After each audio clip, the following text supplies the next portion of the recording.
என்ன சொல்றதே தெரியலங்க. 3வது டைம் போயிட்டு இருக்கு. அதனால அப்படியே ஒரு காத்து தான் வருது. சரி ஓகேங்க. இன்னைக்கு வந்து பார்த்தீங்கன்னா வீடா இருக்க மாட்டேங்குது. செம்ம வேலை டைட்டாக போயிட்டு இருக்கு. பத்தாதுக்கு டிஃபனுக்கு மாவு அரைக்கிற வேலை இன்னைக்கு வச்சுக்கிட்டேன். அப்படியே பெண்டு கழுந்துட்டு இருக்கு. வீடியோ முடிச்சுட்டு கொஞ்சம் நேரம் படுக்கலான்னு இருக்கேங்க.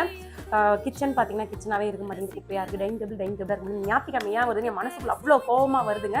இருந்தாலும் வேறு வழியில் லஞ்ச் வந்து பார்த்தோன்னே மனசு வந்து கூல் ஆயிடுச்சு.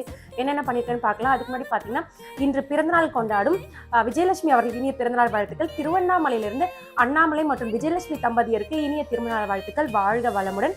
இப்போ வாங்க நம்ம இங்கேருந்து ஆரம்பிக்கலாம். கத்த கத்த காணாங்கத்தை அந்த மாதிரி இங்கே பார்த்தீங்கன்னா காணாங்கத்தை மீன் புட்டு. ஏன்னா சொரா மீன் என் பையன் சாப்பிட மாட்டான். இந்த பக்கம் பார்த்தீங்கன்னா நவர மீன் குழம்பு, அரைச்சி விட்ட ரசம், அதுக்கப்புறம் சுட சுட சாதம். என் தங்கச்சிக்கு வந்து பார்த்தீங்கன்னா கஞ்சி, க்ரீன் டீயும் வச்சுருக்கேன். பாவம் அவங்க வந்து டயட்டில் இருக்காங்க. கொஞ்சம் மீன் புட்டு மட்டும் கொடுப்பேன். அப்புறம் கோச்சுக்காதீங்க, அதுனா பர்த்டே விஷ் வந்து மிஸ் பண்ணியிருந்தா வேணும்னு பண்ணிக்க மாட்டோம், தெரியாமல் நடந்திருக்கும். சூப்பரான லஞ்ச் வந்து ரெடி ஆயிடுச்சு. உங்கள் வீட்டில் என்ன ஸ்பெஷல் சொல்லுங்கள்.